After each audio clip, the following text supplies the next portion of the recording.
Talk to the Stones. That's producer Jim on the guitar. We got Michelangelo drawing for us. Michelangelo. And it's me, MCJC, on the mic. Whew, we got a good one today because we watched one of the great horror films of the 90s. One of the great sci-fi films of the 90s. And I think maybe it gives us some codes to look at what's going on in the world right now. What do you guys think? Yeah. First off, had anyone not seen it? Had we all seen this? I had not seen it. That's what I thought. Jim, what did you think, man? Yeah. Well, I am always happy to see Sir Nigel John Dermot Sam Neill, the New Zealand actor, in the lead, playing kind of the oddball of the crew. The rest being the crew and him being not the crew. You know, are we starting with just general? I'd say on the film. Let's start here. Let's start here with the name of the darn thing. Oh, right. We watched Event Horizon, which is it's a 1997 science fiction horror film. It's directed by Paul Anderson, who, if you know his work, it's kind of in that line. It's sort of extremely cool sci-fi horror nerd stuff. He's the guy who did the original Mortal Kombat movie. Oh, he no did way. Lambert is Raiden. That's right. And he did a bunch of the Resident Evil films. And Alien versus Predator, and he gave us Event Horizon, which Event Horizon is really interesting. It lands in 1997. So in 1993, Jurassic Park came out, and that starred Sam Neill. And then Sam Neill stars in this movie. And then in 99, The Matrix comes out, which Lawrence Fishburne is the co-star in, and he's in this movie. And like The Matrix and Jurassic Park are amazing sci-fi horror, like with a little bit of horror involved. Matrix less so, Jurassic Park more so. But those movies like were massive commercial successes, massive critical successes at the time. And Event Horizon was this black sheep. Yeah, total failure. You're watching a good movie when it is now beloved and it lost just like $20 million. Just like the producers, it was a bloodbath. Yeah. So in the general synopsis, it's 2047, the far, far future, and this spaceship, the Event Horizon, that was created for deep space travel with the special new engine that bends space so you can go like way further than the speed of light. That classic old I wrote some notes about the explanation. Yeah, so we can get into that, but just like so then it's like going out into far space, but then something bad happened and no one heard from it, and then all of a sudden it pops up just outside of Neptune. And so the Lewis and Clark is this spaceship that has gone out there to investigate what happens, and not good. Not to spoil anything, but it was not good what happened. So why don't you tell it, Jim? You're a literal physicist. Why don't you give the people a little rundown of the hard sci-fi stuff behind here? Sure. Yeah. Well, first I want to just make a brief comment with Jurassic Park coming up. A couple of cultural touchstones that I like to reference. Jurassic Park was closer in time to the faked moon landing directed by Stanley Kubrick than it was released, versus to today. Pretty much. That's crazy. You know what's even more mind-blowing nowadays? This is actually true. So we are further today from the release of Jurassic Park than Jurassic Park was from when dinosaurs were real. Yeah. That's a little joke I have in my back pocket. But That's good. That's actually true of that 70s show. it's further from us now than it was from the 70s. Hell yeah. Yeah. And then the other one is, y'all know I Can Has Cheeseburger, the cat meme. Mm-hmm. That was released closer in time to the existence of the fall of the Berlin Wall than to today. Whoa. Damn. Mm-hmm. Yeah. That really puts it in perspective. Yeah, but the notes I have on the science, so talks about focusing gravitons with the rotating magnets, which they actually made a mechanical set for that, and for the rotation in the tunnel that leads to the core of the ship in the movie, which I thought was really cool. Always a fan of practical effects when they can. But gravitons, there's no reason that they would ever be magnetic at all. They wouldn't do their job if they were magnetic. And just for those unfamiliar with the standard model of particle physics, the graviton is not in it. It's a hypothesized force carrier for gravity, but it currently doesn't have a place in our most successful physical theory in terms of digits of precision in predictions. It does sound so sick. It sounds so sick. Graviton. Oh yeah, man! 8 minutes on the graviton, and you'll be hurling your fucking funnel cake or whatever. But they should not be magnetic. That doesn't make any sense whatsoever. I was just about to say that. That makes no sense. Magnetic graviton would not make a black hole, no matter how crazy big they got it. It would certainly inform the formation of a black hole, but black holes are only formed by enough density of mass in order to create an event horizon, which, just if you're not in the know, black holes contain so much mass that if you get too close, then you fall to the center, accelerate, move faster than the speed of light, and nothing can escape from a spherical boundary around the center of mass, and that spherical boundary is called the event horizon. If you pass the event horizon, if general relativity is true, which so far it's not been untrue in any situation we've looked at, then you stay in the black hole. Again, what an incredible phrase, an event horizon. Oh, yeah. Yeah, it makes me think of like a state game, or, you know, like when Quiz Bowl goes to state, it's like a big event, and, you know, it's like no going back or whatever. It's just like Quiz Bowl. Yeah. That is some nerd shit. I mean, I love it, but I gotta say, we're here for it. But to know all that about gravitons, and then also the first event you can come up with is going to Quiz Bowl. It's just like, mwah. That's beautiful. I forgot about it, but the other day it came up. I actually, just because they chose the lightning round, choosing whether whatever the thing is called, verbal is a gerund or a participle or an infinitive, and like no one else knew the difference between a gerund and a participle. Because that was the round, I was able to get our team to qualify for state. I had forgotten that I took our state team to Quiz Bowl team to state, where we were massacred, but the glory days. Right? But, you know. Damn, I used to be somebody. Right? I used to be somebody. Was one of the things that Sam Neill, as Dr. Weir, had to say. Yeah.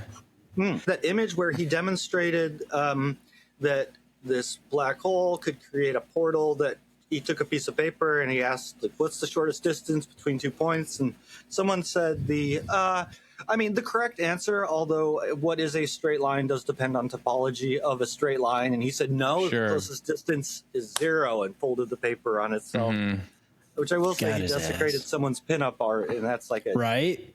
Right. Not a Not word. cool. not But Yeah, I come will. on, bro. I will say that is probably the like trying to explain a really complex science idea in a science fiction movie or TV show.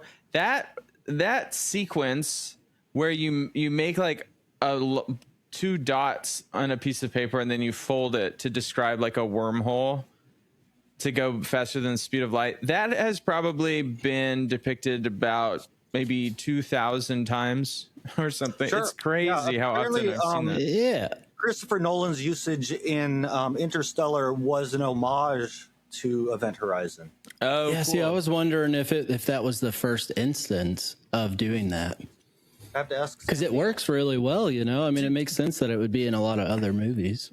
I'm curious if it's in Stargate or or in the TV show at least, because Yeah, I feel like it would be a Stargate in Stargate too.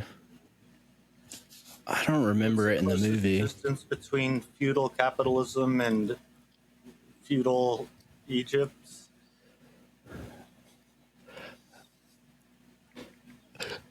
You're just that's an open. We're waiting. Well, the answer That wasn't rhetorical. The answer is 0. Yeah. There we go. There we go. Getting political already. All right. Let's go. Let's get Right. Yeah. And also, if they wanted to build a ship to travel through either wormholes or time, space contraction, then they would want the black hole in front of the ship, not inside of it. That's something Right. I didn't understand was the chamber was like a Stargate inside. It was in a room inside. And then I wasn't sure. So then how does the ship do These that? are things we have to let go of, boys. Oh, yeah. Really? You're going to go there already. You're going to let it go already. Yeah, and I felt interesting because as we'll get into it, like, for me, I don't see why sci-fi movies need to provide a silly, dumb, and or wrong explanation for the science. But then in this movie, they didn't provide hardly any explanation for the supernatural stuff that was occurring. And I prefer the opposite, personally. I prefer some weird supernatural theory. But if you're going to do science, you don't have to say something that's silly. You can just not say anything, or you could leave it vague enough that it's not wrong. Right. I know what you mean, because it's like we're willing to go with you that science opened this portal. So, but once you start saying things that anyone who knows about it is going to be like, that's wrong, then if anything, it just kind of takes away from the experience rather than who's. Yeah, it but for then? I thought it was interesting rewatching this that they were having to explain certain stuff, like even a wormhole. Nowadays I feel like it'd be pretty much taken for granted what is a wormhole. So it's like this was it's from a little bit of a different era too, where there probably weren't that many people who were like, I'm calling bullshit on that. That's a really good point. I hadn't thought about that. The just the concept at the heart of it is very cliched now, Right. but you really would. So many of the, I mean, luckily Event Horizon, not many people did go to see it in theaters. Right. So they didn't have a huge problem, but they would have, I think, hoped for having to describe to a lot of people in 1997 the concept. I hadn't thought about it that way. Well, now we've got like Neil deGrasse Tyson, and all the Cosmos series and all that. That's explaining, a lot of the more simple physics stuff. So it's like everyone's like, well, yeah, no shit. Yeah. So something kind of I like starting with the movie's concepts first, and just if you're listening to this is going to be just spoiled all to hell, so We're not even gonna try at this point. Yeah, go watch it first. Yeah. Or just don't. Just listen to us and give us money and then go watch it. Yeah. Yeah. Give us money and then continue watching us. Yes. The extremely sick part of it is that when the Lewis and Clark, which I have to say, Lewis from Charlottesville, there's always a Charlottesville connection, folks. When it's good, it's connected to Charlottesville. The Lewis and Clark rescue ship, when they get there, they have this recording because some guy like falls out of the portal, and they have this recording that they think is in it. There's like Latin is in it, and there's all these crazy sounds, and anyways, it ends up being that they opened up a portal to a hell dimension. Yeah.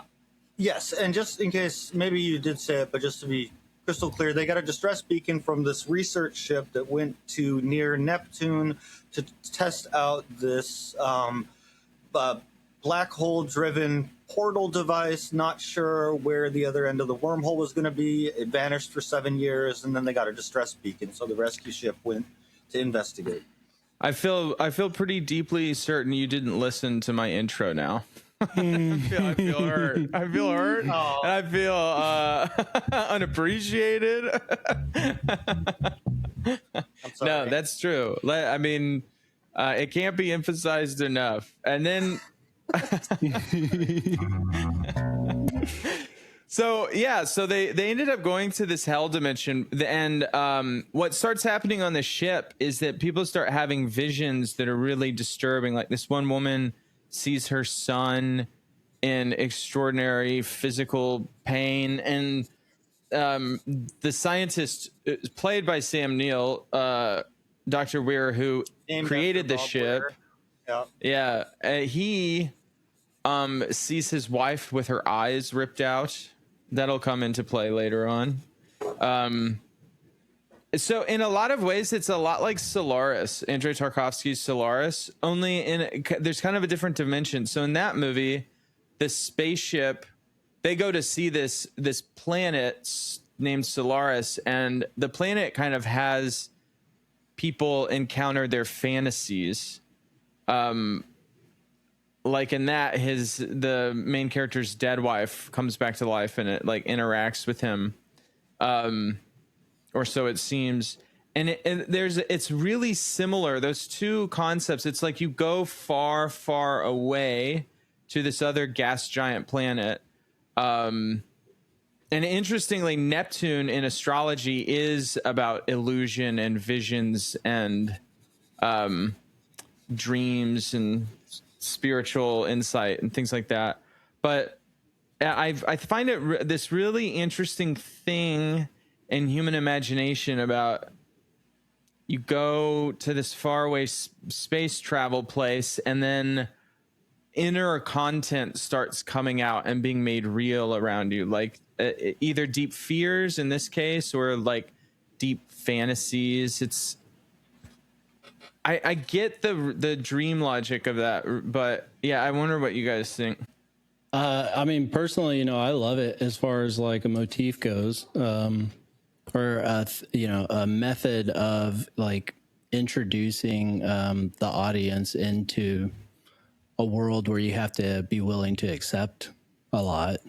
Mm-hmm. And it has a sort of like, like philosophical undertone that, intellectually, if you're watching it, you can, milk for whatever you feel like. So I feel like it's super effective. Mm-hmm.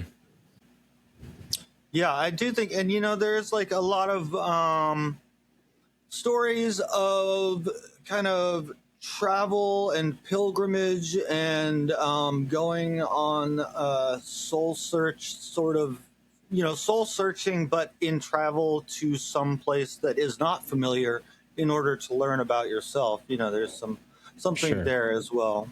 Mm-hmm. It makes me think of even stuff like Dante's Inferno with the hell aspect of this movie, and the sort of fears that they have being tied to, I don't know if you would call it their sins, but their fears, essentially. It's still, I feel like, tied to that. Yeah. What is really cool about that is connecting to this theme around hell being a dimension that's inside of you, that's connected to your fear, or it's something that you make right. The hell dimension that's in you. There's even this part, I wrote it down. There's a young character who gets just one of the coolest scenes. Baby bear. Yeah, when he gets decompressed in space, and it's fucking brutal in a real emotional way. He was talking about his visions, and he said, it's the dark inside me from the other place. And just thinking about how, the portals inside of us where we can go into the hell dimensions that are very real. And when those start to leak out in your life and feel real, when our imagination of evil, or our imagination about our visions of like the horror that's possible or that's really real in what we've seen and experienced, that stuff can leak out. Like it happens to people. And it's, the dark inside me from the other place. There's something about that that's just so, it's so good. Yeah, it kind of gives like a new meaning to that phrase that they tell like elementary school students all the time. Like, you could be anything you imagine. And it's like, oh no. Yeah. I can imagine a lot. Yeah, dude, like when you have like intrusive thoughts, and you can get into these like OCD spirals of like, fuck, if I had this intrusive thought, am I at risk for that becoming real? Yeah. That's like psychedelics, or if you smoke too much weed, get into that. Don't do it, folks. Pretty quick, folks. If you find yourself smoking weed, there is help. Seek help. Just stop. Yeah, I like how we do that PSA every episode. I like that. I think it's a good one. I have a friend who went to MA, Marijuana Anonymous, I think is the actual name of the organization, which I don't know. A lot of those I think is kind of funny because it's like alcoholics, that's a type of person, but marijuana is not a type of person. But like Marijuana Anonymous doesn't really, it's kind of a nonsense sort of thing. It's a phrase for him. Yeah, he's been clean for like 8 years now, and it changed his life. Good for him. Awesome. See, folks, it works. Shout out to my friend that may be listening. I'm not going to say his name on here though without just prior permission. He knows who he is because he knows who he is. Yeah, he's been liberated from the demon plant that can help you lose track of who you are, I think. Yeah, you might say he was given a second chance. Wink. I didn't wink. And let's just leave it at that. Leave it I did want to point out a couple other and these when I offer like this is silly or nonsense in the context of a movie that's not supposed to be like scrutinized, super seriously. I don't mean this like that it reduces the quality of the film, but a couple of things that I took note because I took notes. Nice. I thought was funny. It was when they first played the clip that has like the crew that apparently, and this becomes revealed later on, they had they were no longer on the ship when they arrived. The rescue crew did not find anyone living on the ship. When they played the recording, one of the people said like, "Wow, that sounds horrific." Blah blah blah. Yeah, it's not even language. And then I said, I think that's Latin, as if Latin is not a language. Well, and as if they didn't have a team of people actually review the audio on the thing. Right. Yeah. Sure. I mean, also, it's so funny how fucking weird it would be to be have hop dimensions and then Latin. I don't think that they really spent enough time being like, it's actually way weirder that Latin is a language that we hear on this. Yeah, nah, I That's don't think so, 'cause extremely fucking weird. Well, it It's was like the if you went to captain thinking it, Mars. maybe he knew it, but okay, continue. Well, yeah, I mean, maybe, but it's like, think of going to Mars and then you find a giraffe there. That's the weirdest thing than finding some alien species that you've never seen before. Sure, It's like I agree. it being familiar is way weirder, I think, in a cool way. Yeah. And then the other thing that I wrote down in that category was the video backup that they were trying to get a hold of. So they eventually saw some footage of the crew that went missing.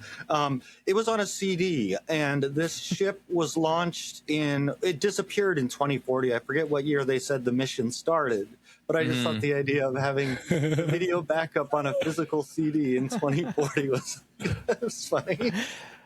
Yeah, that was one of those details that there's so much charm when you see the future through the eyes of people in the past. Like, Oh, it's yeah. so charming.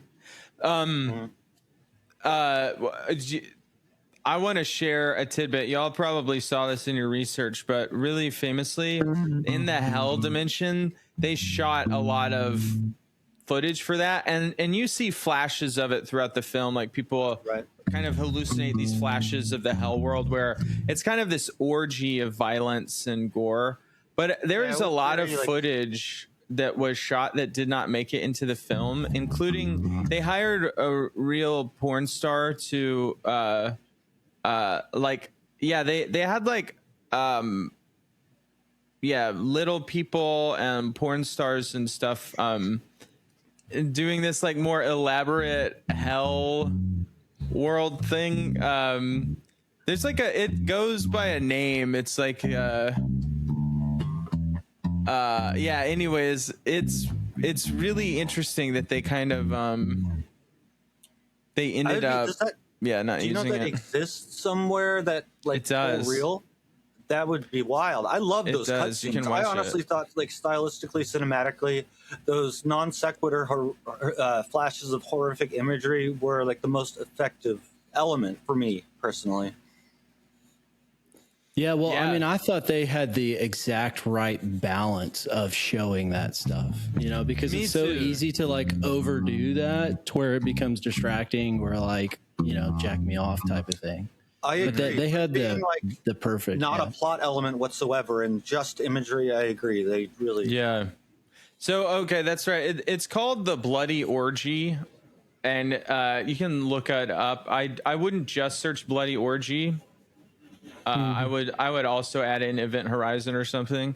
But they hired real life amputees for it, and they had porn stars to make the sexual content more like, I guess to sell that better. But it didn't end up in the film. Yeah, those flashes of horrific imagery, like the movie has been described as The Shining in space, and I think like any short summary that's incomplete, but it's not a bad description of the vibe and stuff.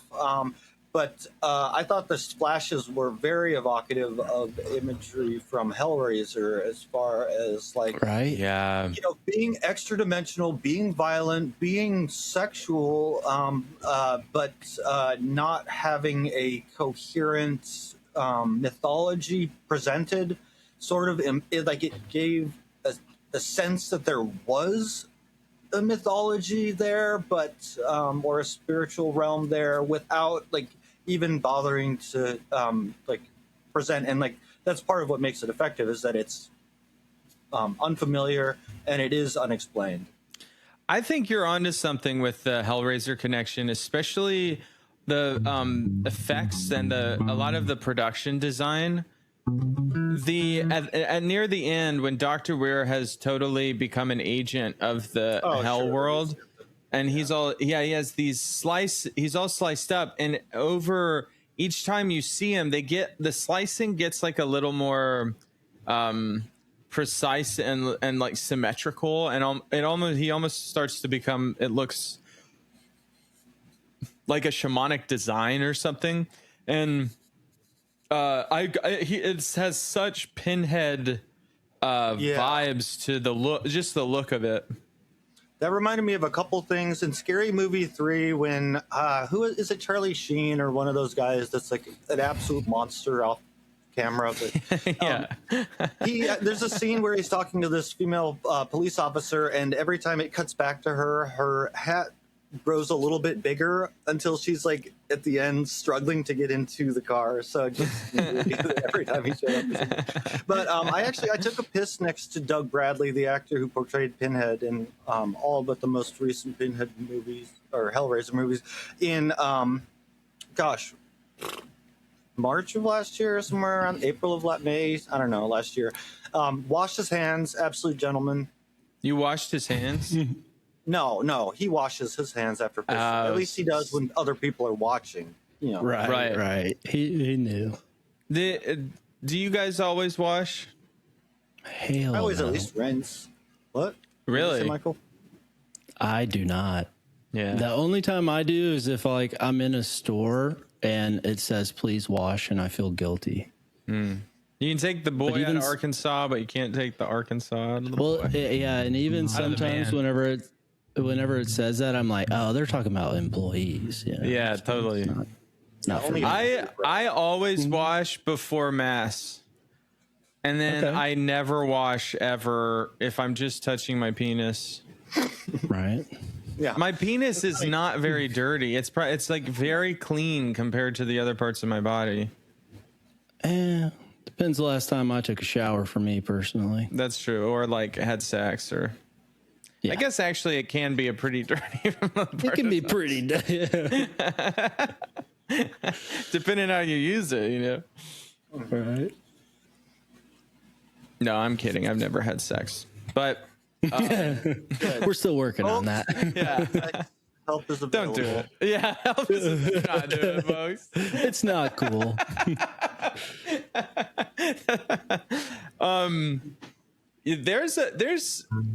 I was thinking there would be more sex in Event Horizon. I seem to have remembered more sex. There's a little bit of nudity, and there's like some there's nudity. weird sexual content in the blood orgy flashes, but you know, it's Right. there's no like sex scene or something. Right. Which Yeah, no, again, R-rated though, they movies in kinda the do it- 90s. Yeah. They kind of did it the right amount, you know? Yeah. Yeah. Yeah, I forget what else the director had done previous to that, but he was offered a couple of much larger movies. I forget which ones they were. It's on the Wikipedia page. But Oh, no, and he picked- He declined some ended up, in historical lens, enormous opportunities. He declined them because he wanted to direct an R-rated movie. Yeah. But he didn't overdo it, which I feel like, if I have something that I haven't been allowed to do and then I'm allowed to do it, boy howdy, I'm going to overdo it. Yeah. Swing for the fences. Yeah. That's right. But it was Brett Ratner who did Rush Hour, right? Not this guy? Brett Ratner, yeah. Okay, I was trying to remember which one. The mind behind the Melania documentary. Right. So was this better than the Melania documentary? No, not quite, but this is one of those gems, man. There's so many of these from the 90s that are like, do not trust what critics think about movies from the 90s. Yeah, it is weird, right? Do not trust it. Yeah. I wanted to hit on like some other movies from the 90s and or late 80s that could be put into a category, maybe an unnamed category that also includes this one. But another great Sam Neill movie about weird spiritual stuff is John Carpenter's Into the Mouth of Madness. I think that's criminally underlooked in general, but especially in John Carpenter's otherwise fantastic, obviously, filmography. I feel like this one never gets brought up. It is overshadowed by some other films that are just as good as they get, but that's a great one. Mm-hmm. Is there like a cult following for that one as well? Yeah, and I would describe it as kind of like the Exorcist 2 meets Eyes Wide Shut. I still haven't seen that Nicely one. done. I love that. Yeah, but great movie. So I was thinking through. Did you say you haven't seen Eyes Wide Shut? Yes, We're doing an Eyes Wide Shut episode. Let's go. Yeah, you know, that's actually the film where Kubrick revealed to the world that he did indeed produce the faked moon landing, and that's why he died suddenly after the movie was finished. The government got he him. also blew the lid on the whole Epstein thing decades Did he? before. The system of ritualized sexual debauchery to both create social cohesion and group blackmail to like for control by a satanic cabal. Yeah. Mm-hmm.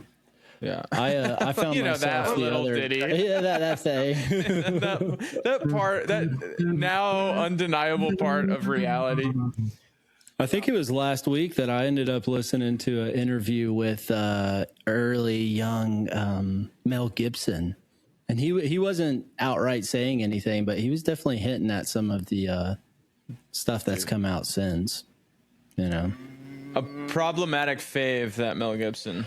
yes, but he did make Apocalypto, so He did, and that he's a is good one Catholic boy. hell of a movie. Man. Yeah, which is actually kind of like Exorcist 2 meets. Yeah, look at this.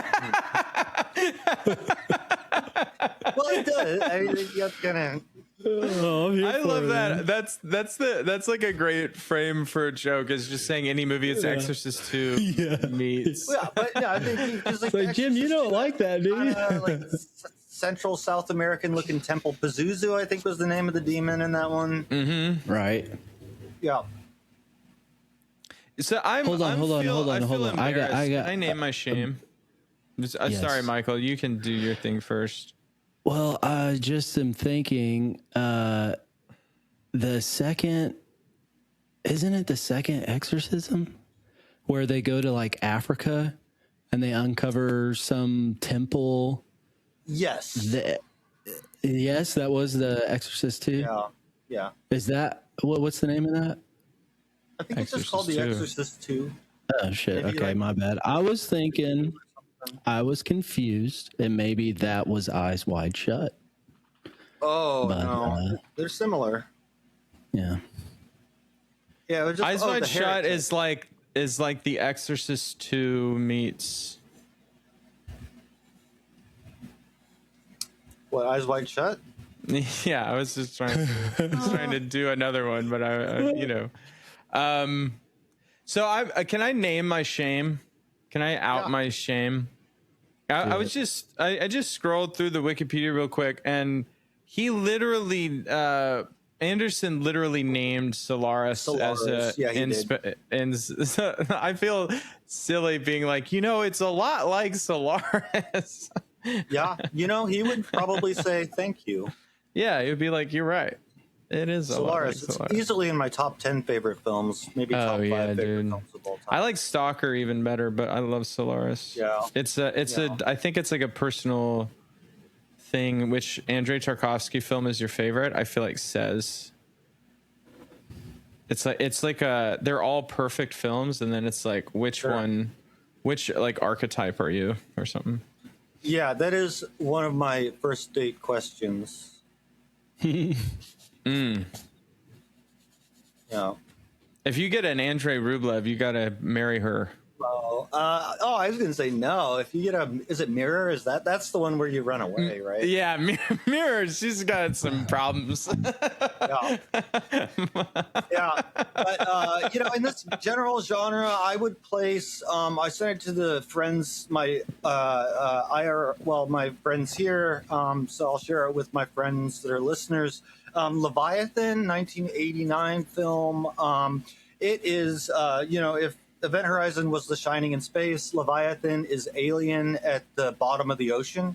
It's a creature flick. It's really fun. It has a young Daniel Stern. It's good. It's got that was the era, late 80s, early 90s. Abyss came along as well during that time. There's some Yeah, actual deep sea love science it. stuff. Yeah. Abyss. A character in the Abyss wears Razorbacks ball cap the Woo whole pig time. suey, baby. Woo pig, Hell baby. yeah. Hell yeah.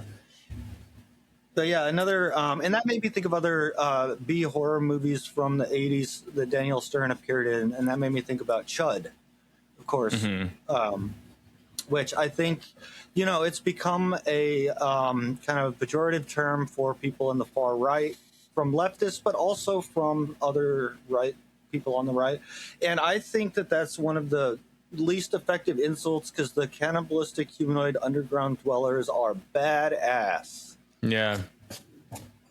This we've got so many good movies to watch, men. This reminded me of Sphere. Sphere, yeah. I haven't seen that one in a while, dude. There is this sort of techie horror kind of movie that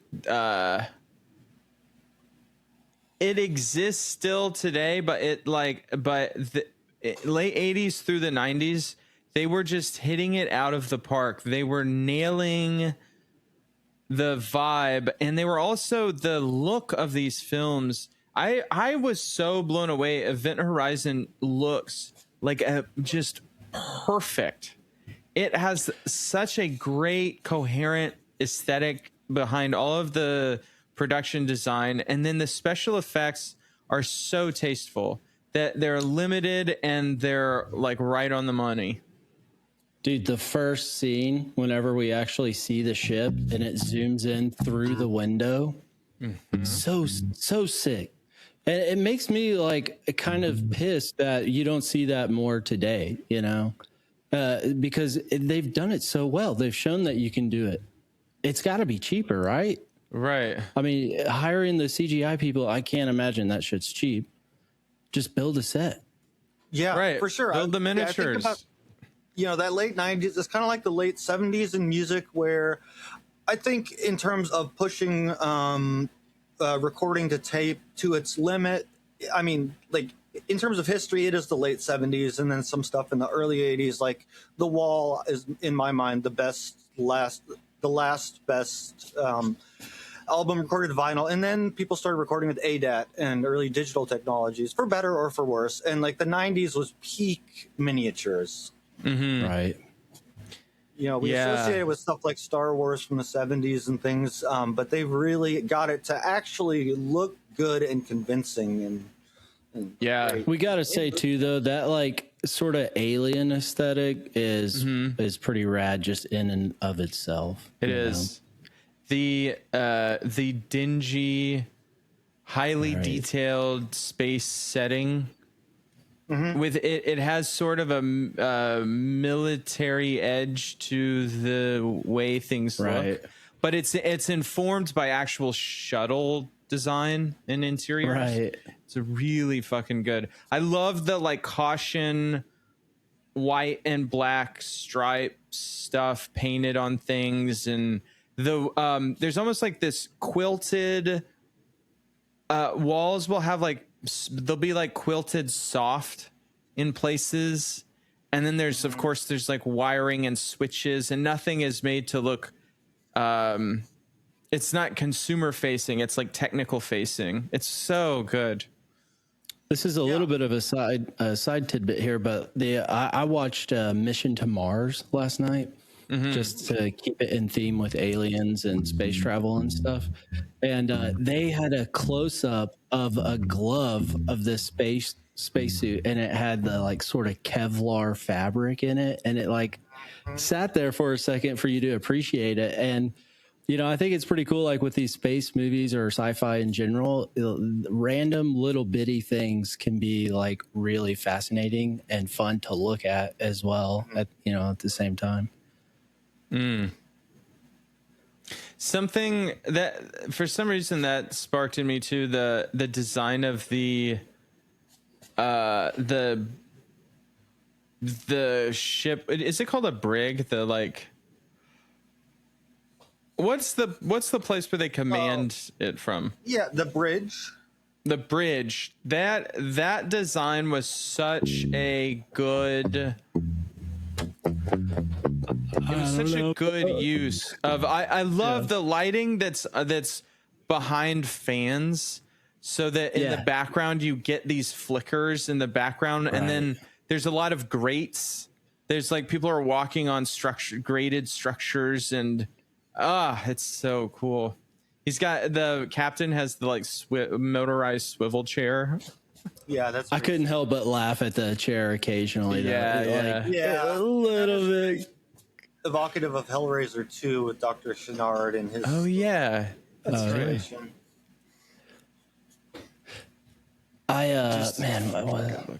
Good looking movie. Yeah. Yeah. I was dark. If you're going to space, even if it is a research vessel like this or a cargo ship like an Alien, like going to space is not chump change. So it's going to be really techy.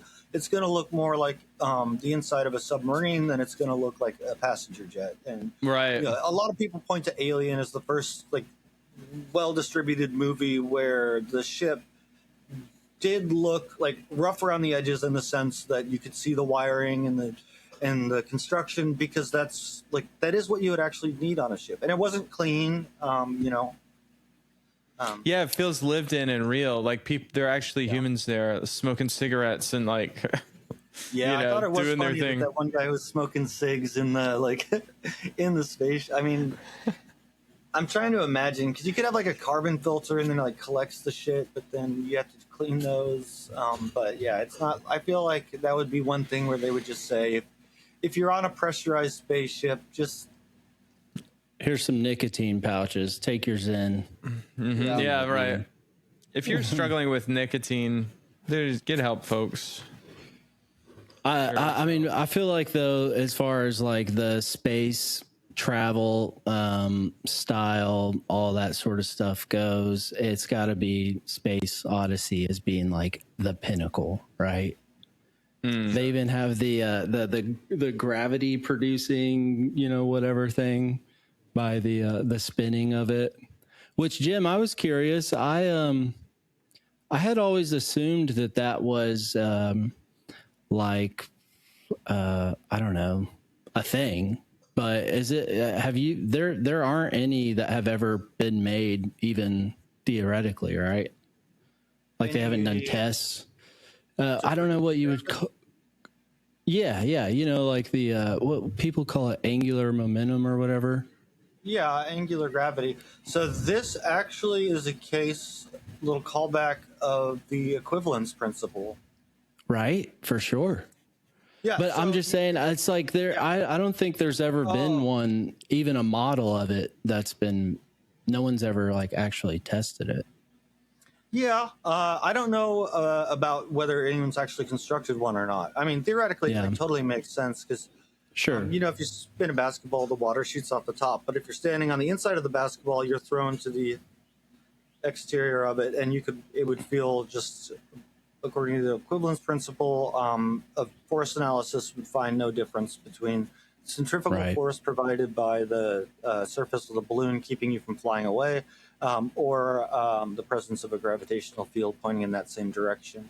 So, yeah, but I don't know if anyone's built one or not. I don't know why they would. We've got gravity here, and we don't need it. Well, yeah, but we do send people to space, Yeah, they don't need gravity. They'll be fine. Come on. We got to do it. We do it because it's difficult, We don't do it because it's easy, but because it is hard. That's right. As JFK would say.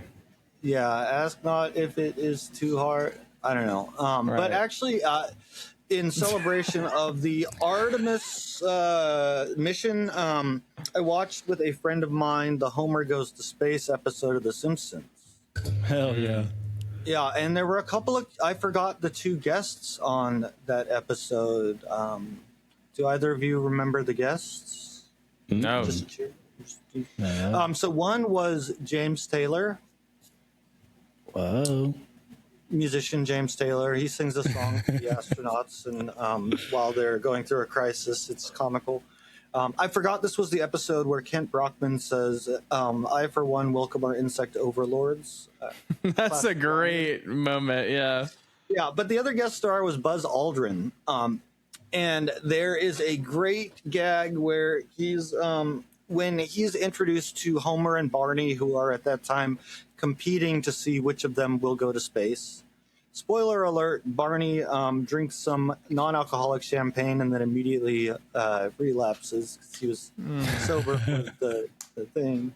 But Buzz Aldrin, when he's introduced, the guy's like, and it is blah, blah, blah, Buzz Aldrin. And he says, I was the second man on the moon. Second is right after first. And then, everyone like takes turns like glancing away and, an awkward pause. But I thought it was really badass that he was willing to say that line as a guest actor on the show. Yeah. Shout out to Buzz Second is Aldrin. right after first. Artemis 2, we just went all the way around the moon and back as a human race. I've been getting this feeling as war is continuing to sadden the hearts and end innocent lives, and as it still plagues us as a species. And now we have powers that have nuclear weapons that are at war over resources that these people in power really, really, really need control over, at least in their minds.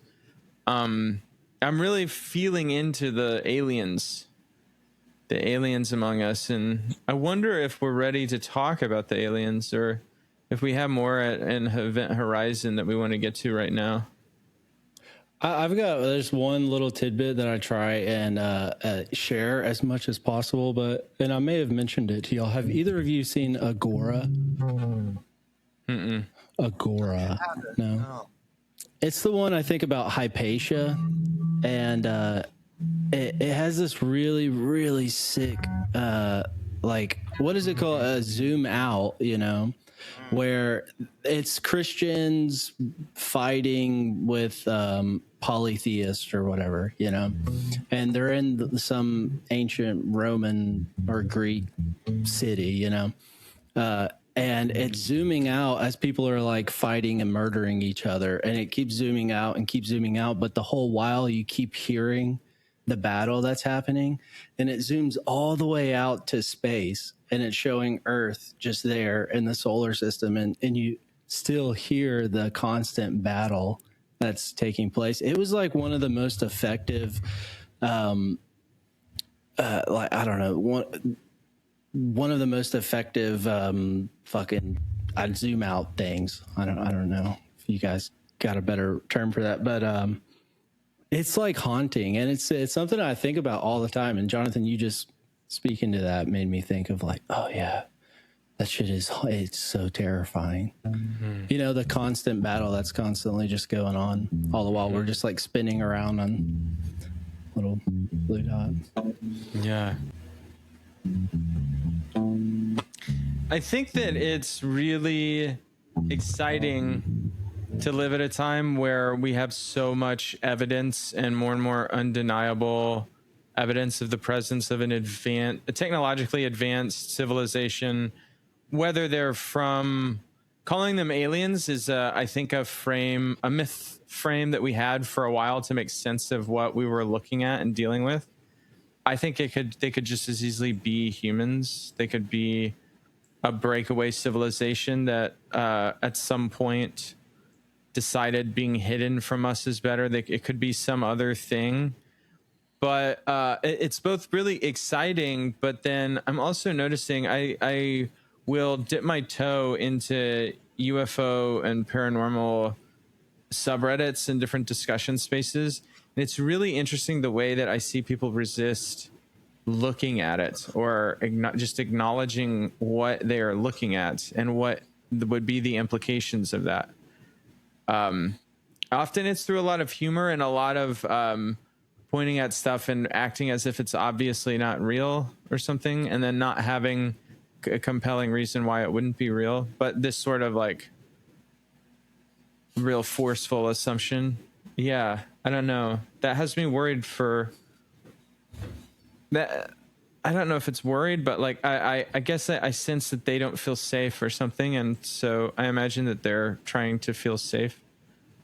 Those are just some thoughts as we start to transition to the alien question. Yeah, I mean, you saying that makes me think of similar things with climate change and the way that people will, try and undermine it, or even people arguing that it is real. It's still, you'll hear people throw stuff out the window. That's kind of like, I mean, at least let's have a conversation, Mm-hmm. Climate change feels really similar as far as like what I think holds a lot of people back from really taking serious action is like being able to feel safe just being with it as true. Just being like, okay, so let's say it's true. Then like, what does that mean? And what could it mean? Yeah. It's frame breaking. It's like it's literally earth shattering. Yeah, I admit that I am pretty naive to what the newest disclosures are about intelligent life. I mean, what's the joke? They must be intelligent because they haven't said hi to us. Don't. Yeah. So, I mean, I think that the big persistent one that is different now is how much footage from the U.S. military that is now just openly acknowledged as real that depicts objects that are flying at. It's not like they're flying really fast. They're flying like 30,000 times faster than any known craft that we have. And then the thing is that connects to like released military videos like from around the world for decades. Other governments have been more forthcoming, like especially in South America. And again, it's not like these things are moving. It's not like, oh, this could be something advanced. It's like in the Audis having a little pill-shaped object that doesn't have any apparent way of moving or propelling itself, going like 30,000 times faster than anything we know of.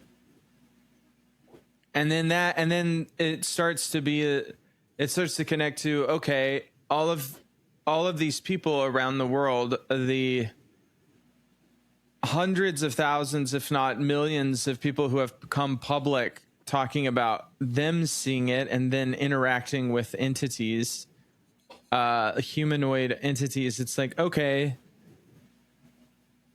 are those millions of people, I mean, do we take that, like how do we start taking them more seriously? Like people who do not become, it's not like they become rich and famous by saying this. It's like they, in a lot of ways, risk public humiliation. I mean, so far that seems to be like the outcome for them.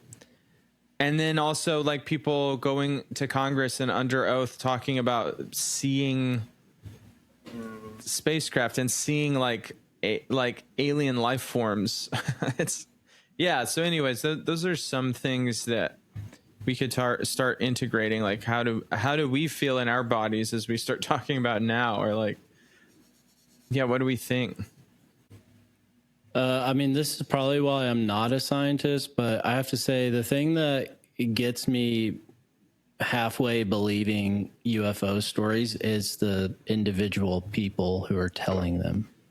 Mm-hmm. There's a podcast that I shared with y'all called High Strange. That's like a bunch of different episodes of people experiencing stuff like this. But then there's another one similar, Jonathan, that you shared with me that was called Otherworld. And it's like supernatural stuff, encounters that people have. And I don't know. It's just like sometimes you're listening to someone tell a story and you believe them, and sometimes you don't. And with UFO stuff or supernatural stuff, that's kind of how it is for me. No matter what, like actual hard evidence there is. It's just some people talking about it. It's like, yeah, I mean, I believe them.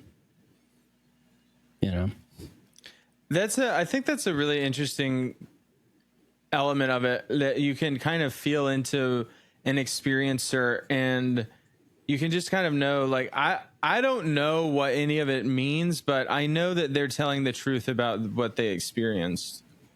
right.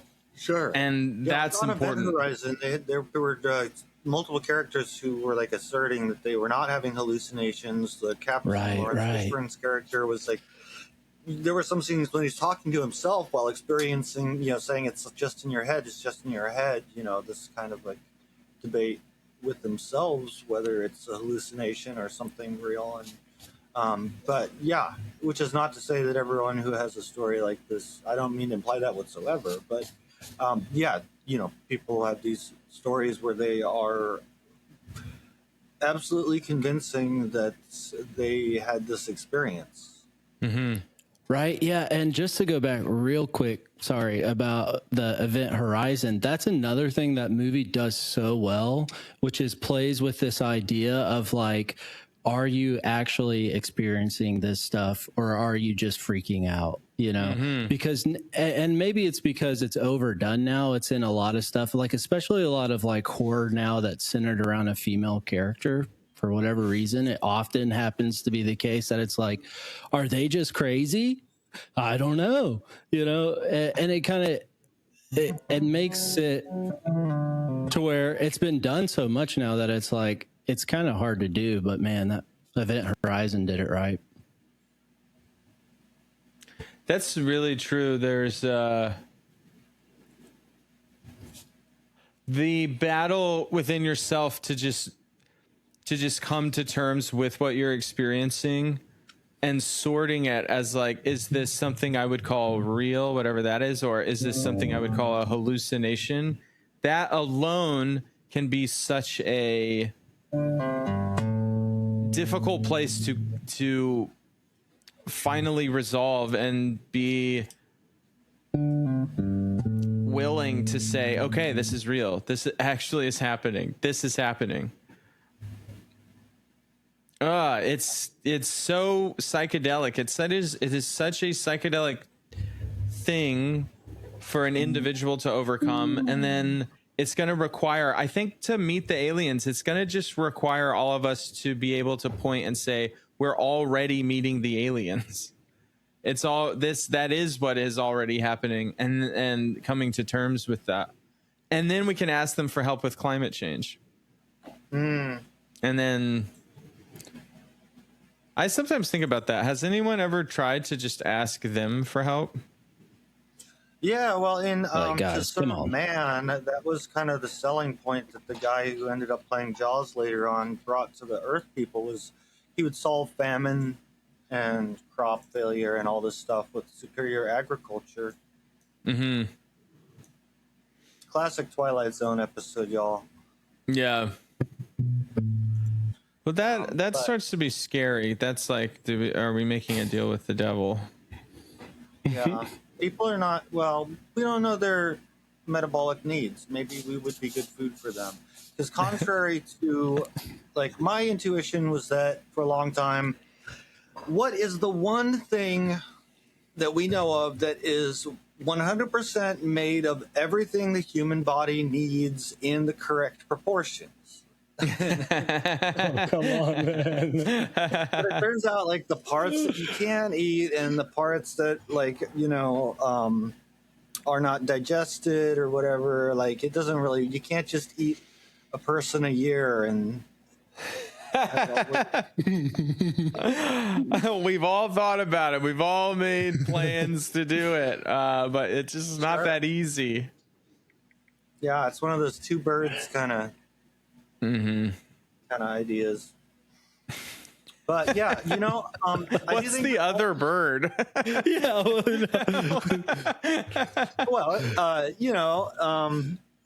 Like cleaning up the population. Yeah, we got plenty. But from an environmental lens, it's a two-pronged approach, I suppose. Mm-hmm. Yeah. What is that? A simple plan?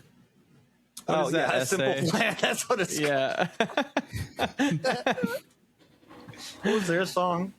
There's an essay, it- a humble right. proposition. No. What is it? What is it? What is it called? Where it's like Jonathan Swift or something, and he's like, the way we Yes. solve hunger is A modest proposal. a modest proposal. Yeah. I knew Michael would know. A simple plan. What did they do? What was their song? I don't remember. Yeah, what is? You should play a simple plan. Simple plan. Yeah. So I think all the stuff consists of Pierre Bouvier, Chuck Comeau, Jeff Stinko, and Sebastian Lefebvre. They're the ones. Canadian. No pad, no helmet, just balls. And then still Hell not getting yes. any. Dude. Those are the first 2 albums. They're the ones who did that song Perfect. I'm sorry I can't be perfect. Let's go. Because it's just too late and we can't go back. I'm sorry I can't be perfect. It's perfect. I think we found our lead singer, Jim. Yeah. They did Addicted. Is that the I'm a dick? I'm a dick. Yeah, right. Yeah. Jim, I mistakenly thought that I could at least halfway play some Blink-182 drum stuff.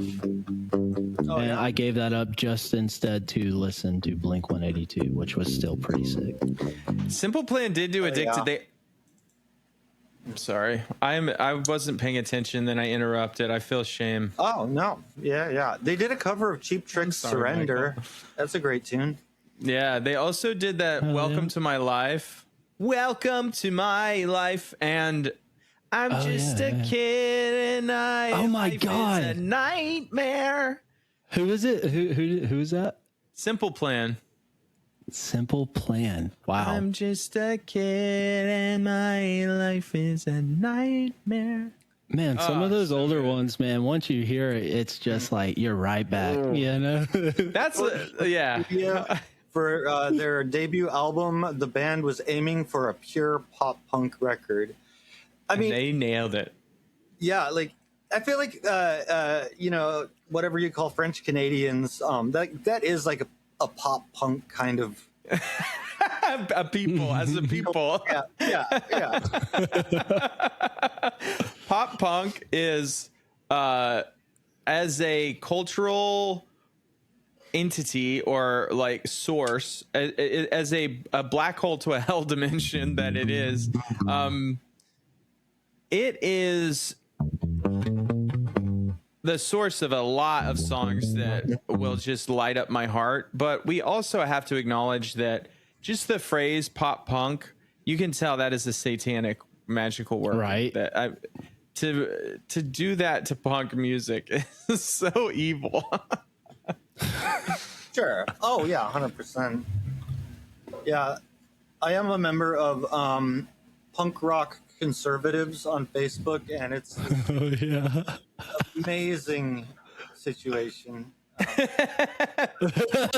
the lamest. That's the lamest.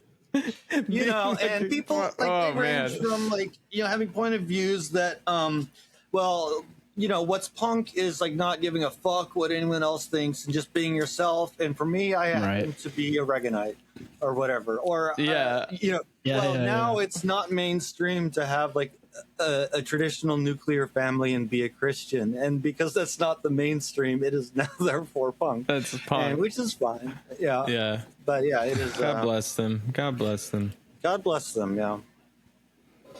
I've often found that culture and aesthetics are such a good source of the downloads about how to read into your heart and know what love and spirit is asking you to do in the world.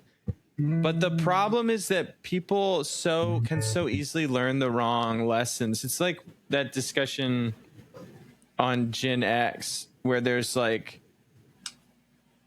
so many people in Gen X got the fuck you attitude wrong. They ended up just being like, yeah, kind of punk rock conservatives.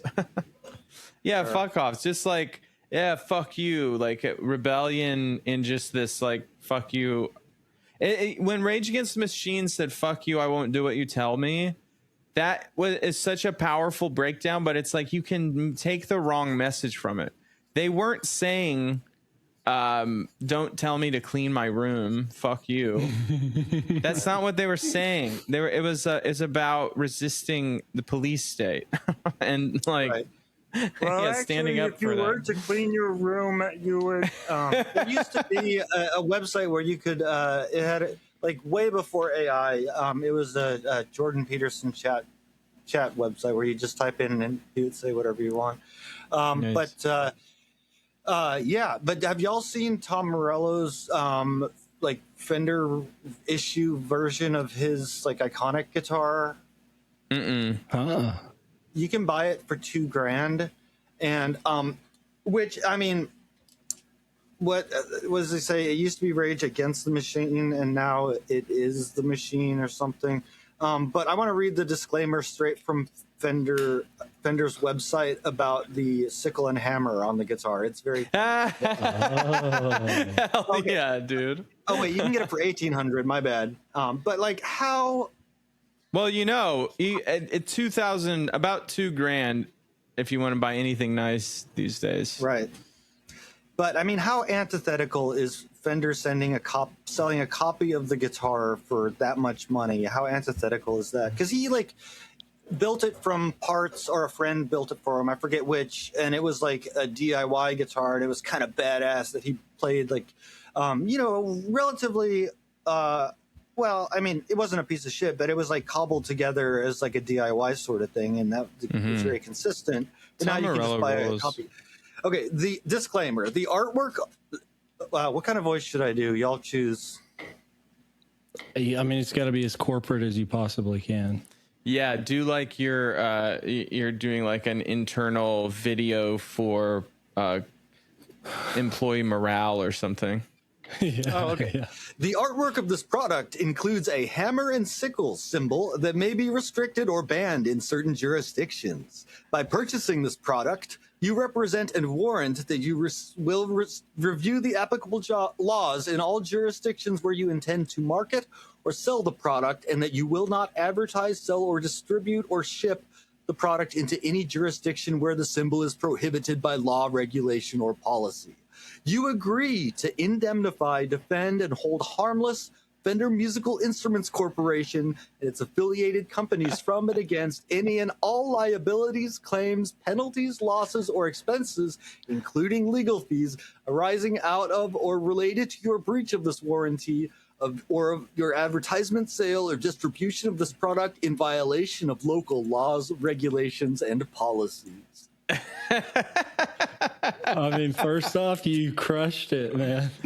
Yeah. I love getting in that predicament where they're trying to profit off of Tom Morello, and then they have to put in a hammer and sickle. And then, too. He licensed. Sure, yeah. Yeah. I mean it's a funny situation to be the corporation that has to legally cover itself because of the hammer and sickle. That's just because it's a little we live in a crazy time. Oh shit, this is so funny. On the website, so his guitar does have a Floyd Rose tremolo system, so with the big whammy bar that's not standard on Strats, and it locks at the bridge down here, but it also locks at the tuners up here. But then you wire it or you string it backwards, depending on the types of strings you're using. And on here, they have the uncut strings dangling off in the picture in order to be more like Tom Morello, who didn't give a fuck so much. He didn't use fingernail clippers to cut his strings off and just let them be long. Damn. I noticed there's this interesting thing we did where we never really came to terms with aliens being real. Oh yeah, I was gonna ask, what do y'all think? Just like gut feeling, are these extraterrestrials or are these what humans become in the future, which also includes like AI gone wild? I can imagine that. I don't know if I want to say it, that humans will make it that far technologically. Sure, but our AI could. I don't believe that either. I mean, maybe I have. What we called no battery or batteries not included. I have not.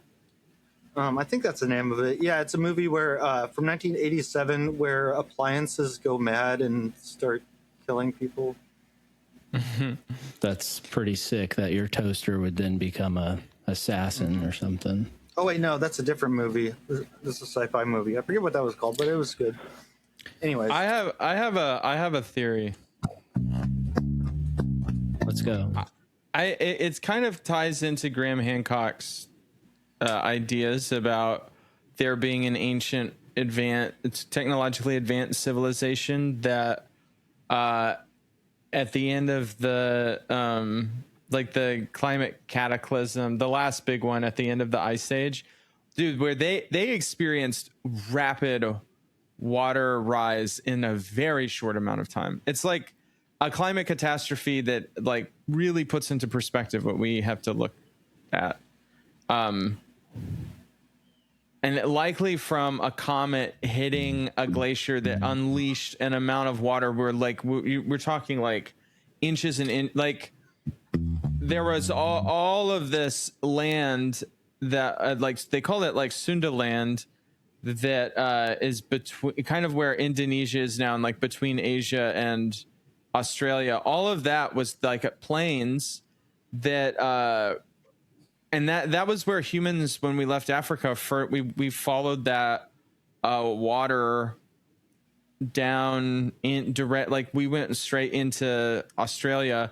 So all that area technically, very likely was inhabited, and then it was lost in like, I think like months or like weeks.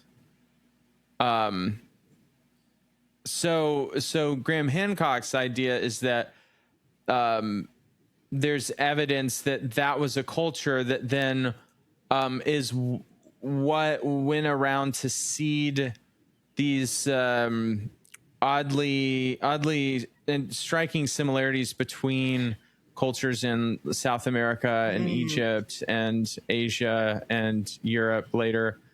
And that they even have there are very similar stories and very similar artwork depicting these people holding these bags, giving people the downloads for culture. And often it's trickster gods who are downloads for culture too. I don't know if he goes into that, but it's interesting because then a lot of these entities from interactions with fairies in Ireland or like UFOs, aliens, they often have, those stories are often very similar. So I put those things together and think of like, okay, if they were really fucking scientifically advanced and then if they wanted to and they're living under the ocean or something, or they're living in some way that is not detectable to us, and then when they do show up, interacting with them just makes no fucking easy sense. It just doesn't make easy sense for us. And so we often put it in visual metaphors or story metaphors that make sense for us in our time and place. And it's like they're from the future because they have so much more preserved technological development than we do. And yeah, that's like one compelling. I think that's compelling because it makes sense why they're humanoid. It would be really weird if they're from another planet and they're humanoid. They have 2 legs and a head and 2 eyes and knows it. You know, like, wow, that would be really crazy. Bipedalism is not the norm in locomotion. Mm-hmm. So is this civilization thought to be like presently existing underwater? Yeah, because a lot of the evidence we have, and a lot of the like Navy personnel will, like, they track these things. They always go down into the ocean, or always. They often have been tracked disappearing by going down into the ocean. Interesting. I just, I mean, as far as like my feelings on UFOs, I would never throw it out the window, but at the same time, I have a really hard time believing that that level of technology is sustainable, you know, for like anything. And it kind of, that's like the whole SETI debate that was going on when it first started, you know, Jonathan, I know we've talked about it, but it's like, you know, Carl Sagan as a astrophysicist or whatever would say, well, you know, we know there's life on this planet, so there's got to be life out there.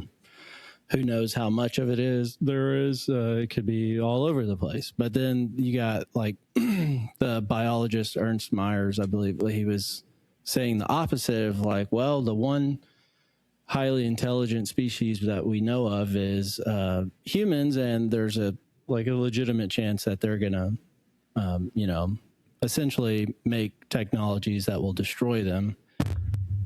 I feel like I'm more on the biology side of that debate as far as like.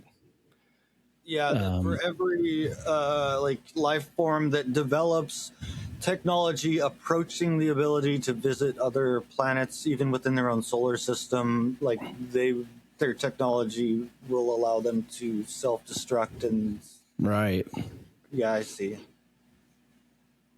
Yeah, and I feel like if we're to take our own, you know, experience as sort of theory, or at least groundworks for one, it's like, I don't know. I can't imagine technology is helpful in the long run as far as the species is concerned.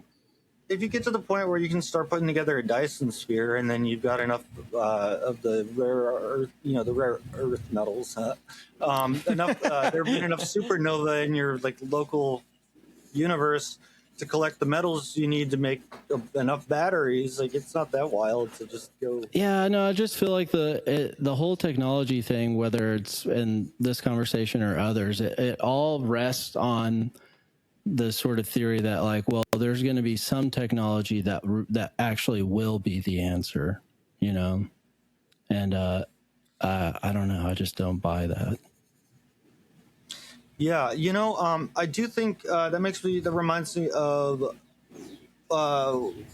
this line from Cronenberg's The Fly. When Goldblum's like halfway transformed, he asked Gina Davis, have you ever heard of insect politics? And she's just like horrified and confused because he's disgusting. And he says, well, there isn't any. We're brutal, whatever, etc. And, you know, for like flies that are like solitary, for the most part, they'll like lay eggs. I mean, they lay a bunch of eggs so the larvae hang out, but as adults. But, you know, if something that were like eusocial were to develop the technology, then I don't think it's nearly as big an obstacle. Eusocial, like bees and ants and termites, where they're socially organized in a deeply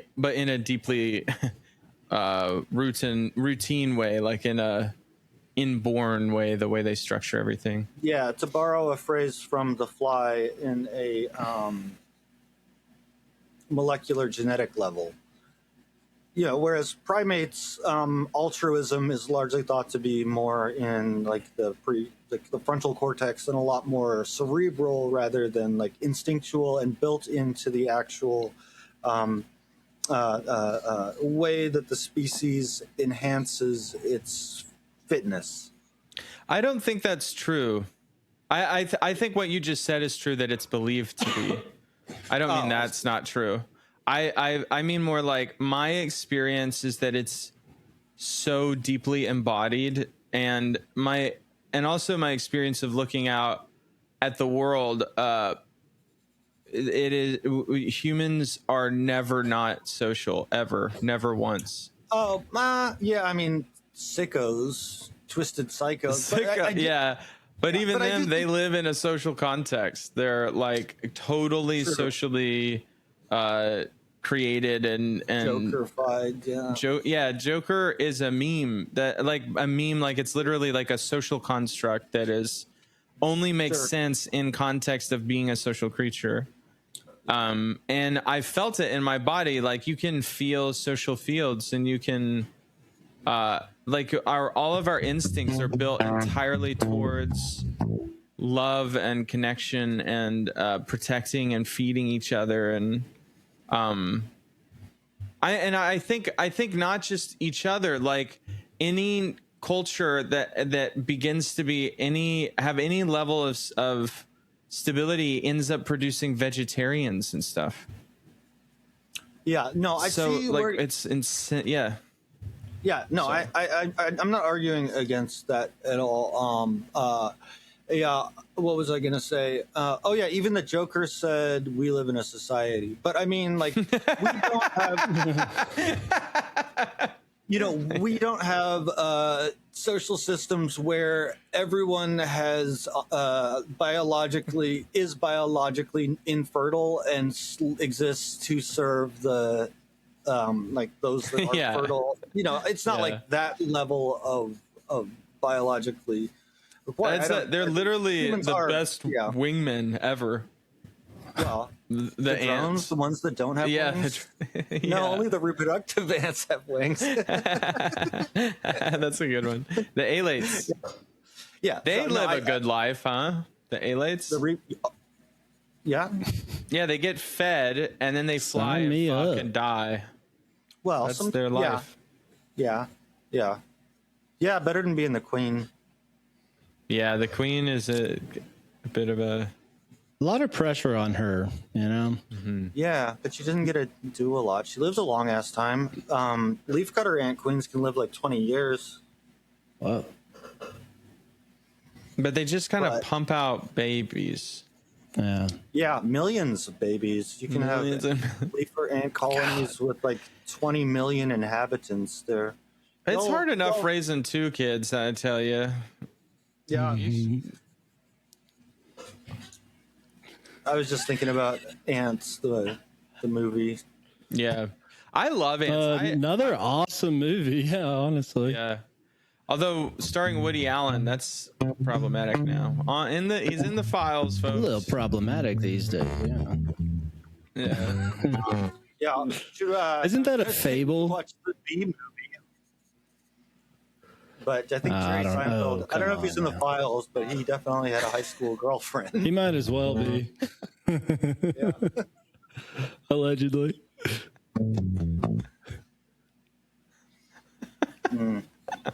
I haven't seen B movie. Have you guys?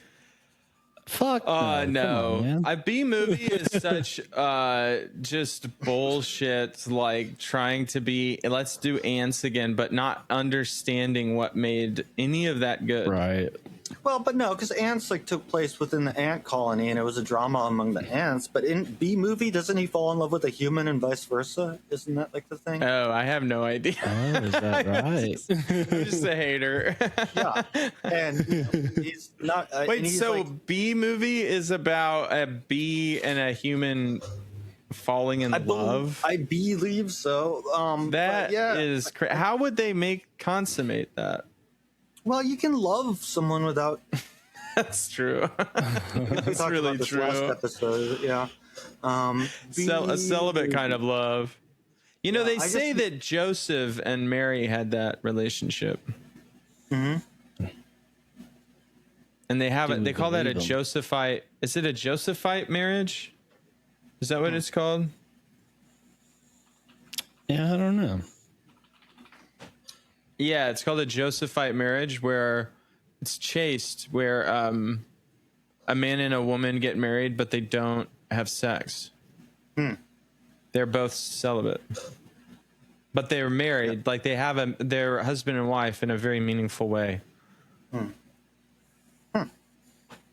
Still, though, kind of would suck, right? Well, there would be no sucking either, I don't think. Or maybe only sucking. If there's sucking, then it's not real. I mean, you might as well. If anything, that's Yeah, I think like California celibate is that what do they call it for the Amish? That got me good, dude. Direct hit.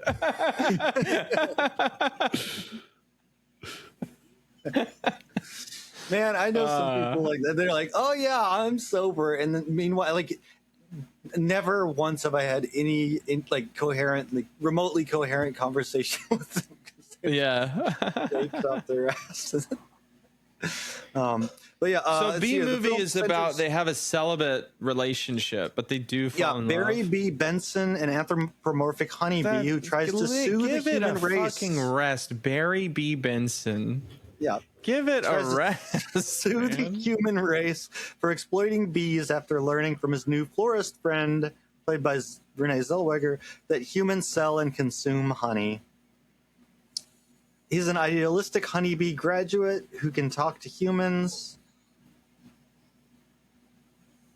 Let's see here. Maybe I made up the part because I just imagined that it was the mom from the what's that Pixar movie? The one where the Toy Story. The Incredibles. No, I just imagined it was a relationship.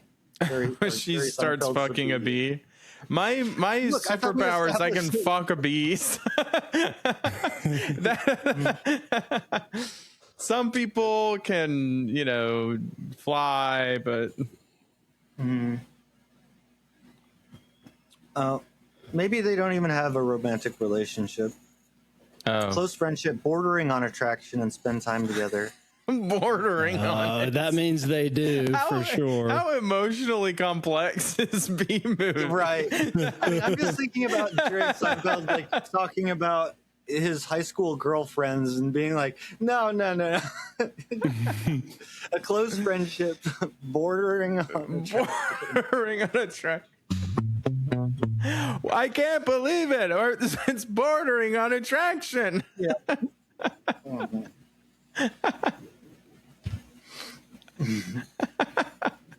You have sex, but you are celibate. Right. Yeah. Yeah. Remind me of another one. It's not even funny at all, but it's Jerry saying, like, why do they call it having sex? Like, how can you have sex, but you get pussy? Yeah. Get around these words being used in Not for the bee though. Bee can't get pussy. No, they don't. Bees never get pussy. They live like Michael.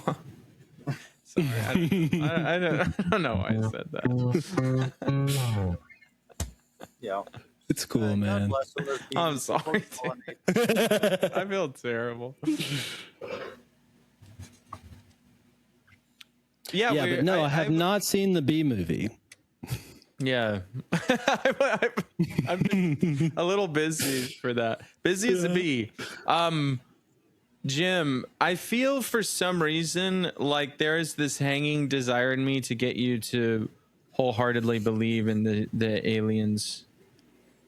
I keep coming back to that. I keep checking in me. I'm like, oh yeah, I'm like wanting Jim to be like, okay, they're aliens.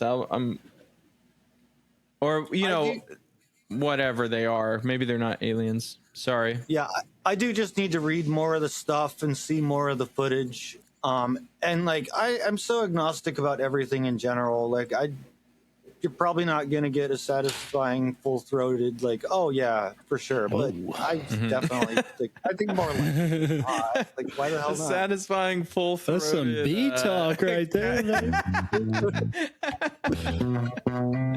Jim and I have a California celibate friendship. Yeah. Oh yeah.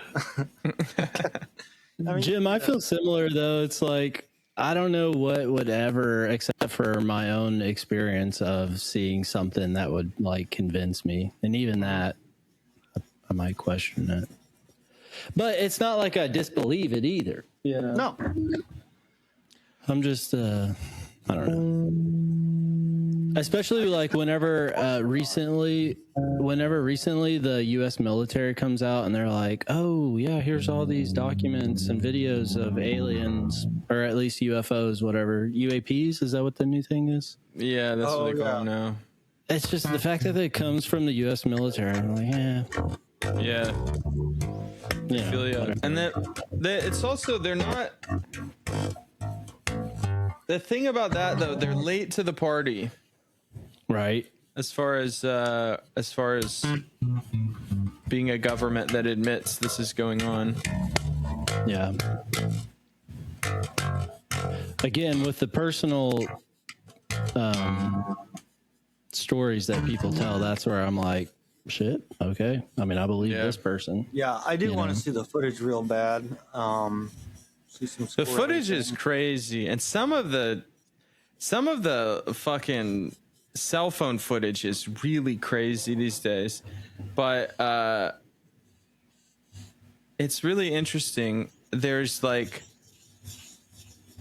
a lot of skepticism around their reality, and I get that, but then there's also something I think we need to come to terms with, is that if there were aliens, then there would be a bunch of video of them. Like, I don't know, like this is what it would be like. There would be these videos. So it's like, yeah, like some of them might be faked, but like this is what it would be like. Yeah. Yeah, I see what you're saying. Yeah. Have either of you seen the movie The Day the Earth Stood Still? Been a minute. That's always an option with aliens being real, you know, that they just show up one day and be like, yeah, sorry, y'all didn't cut it. You got to go. I want to pass the test so bad. I want them to say that even if y'all failed, I want them to be like, but Jonathan is good. But we think he's cool. You know? Jonathan, you have to stay, but you did pass, just by the way.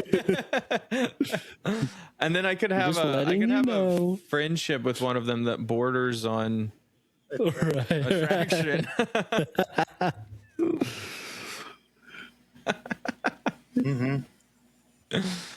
Damn.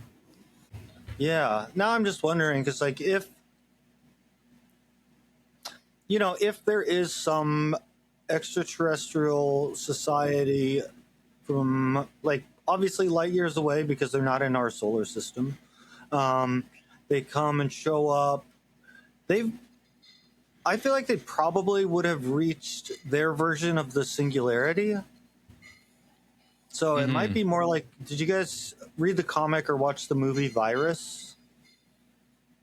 I haven't seen Virus in Why does that sound so familiar? It's badass, but yeah, it's like a cybernetic horror movie where technology fuses with biology. But I just imagine it's probably more likely that if extraterrestrials were to be able to reach us from wherever they come from, that they would have passed the singularity, and that we would immediately like get incorporated into some horrific version of it's like cybernetic singularity that our biology is not equipped to be integrated into.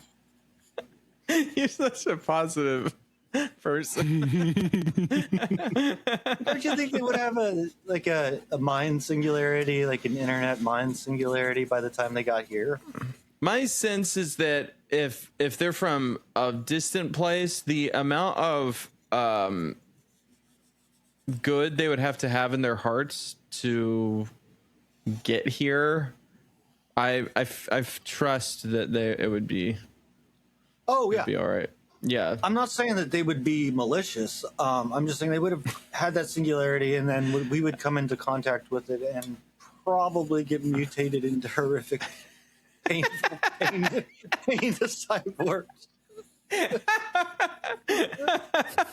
Yeah, because they'll probably have like self-assembling technology too if they made it all the way here.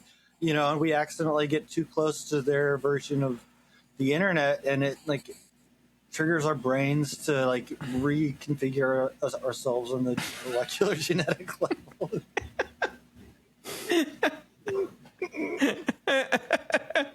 That reminds me of the replicators in Stargate. Did you ever see that episode where, the replicators? I have not. It's really cool. It's like this technology that consumes matter and then replicates itself, but it's just it's dumb. You know, it's not like trying to do anything. It's just that's what it does, and it kind of like got loose. All right. Well, yeah, Jim, take us out. Let me talk to the people. Okay. We'll do some. Play a Simple Plan song. I don't know any. I like to just assume that you know them all. It's a crazy world out there. There are ships flying with powers and apparent technology, either spiritual or otherwise, or material, or perhaps figuring out that those two things aren't so different after all. It's really hard for us to know what's going on all the time, know what to trust. Do we trust people's experiences? Do we trust what the government says? Do we trust when they say nothing's going on? Do we trust when they say something is? In a time of war and climate change, it's easy to think that maybe these other entities come from a hell world. A hell dimension opened up like an event horizon. But there's also always the chance that they come from the heaven dimension. And that's why they got wings, because they're angels. Or maybe it's something way more fucked up and weird and far out than all that.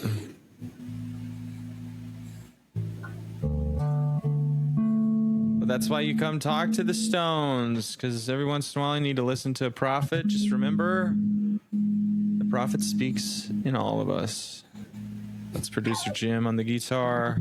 Michelangelo drawing a masterpiece. Why don't you show us your masterpiece? It is a little bit. There it is, folks.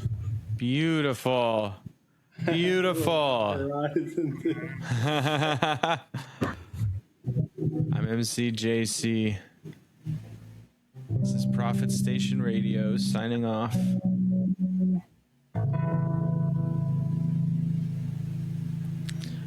Certified Hood Classic.